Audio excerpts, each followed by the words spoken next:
안녕하십니까 여러분. 저는 신방뉴스의 진행을 맡은 신재복 아나운서라고 합니다. 현장에 박윤희 기자가 나가 있는데요. 박윤희 기자.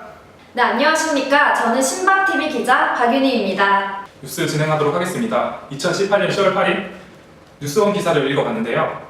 기사의 내용에 따르면 대한항공 승무원이 타 항공사 승무원보다 우주방사선 피폭량이 5배나 높다고 하는데 사실인가요? 네, 아무래도 대한항공과 타 항공사들을 비교했을 때 대한항공이 우주방사선 피폭량의 노출이 심할 수밖에 없는 것이 사실입니다.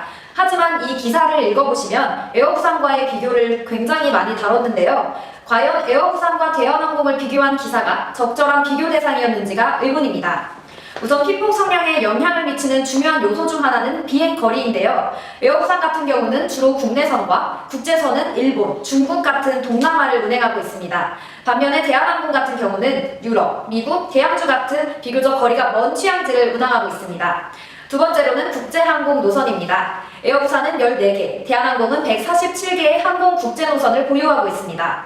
대한항공의 국제 항공 노선수가 많은 만큼 장거리 비행이 많을 수밖에 없는 것이 사실입니다.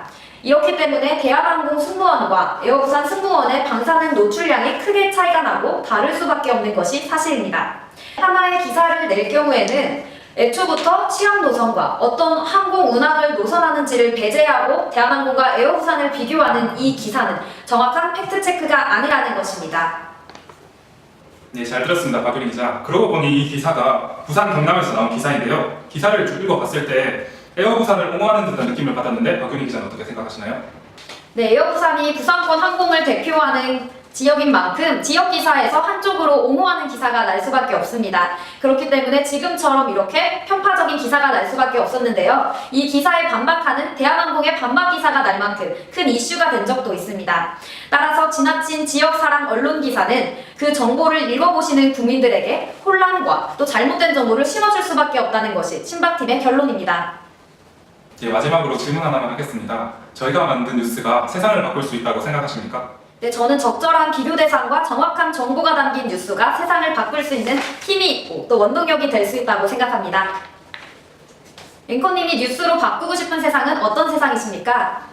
대부분 사람들은 뉴스에 실리는 내용이면 모두 진실이고 그렇기 때문에 그것을 그대로 수용하려는 경우가 많습니다.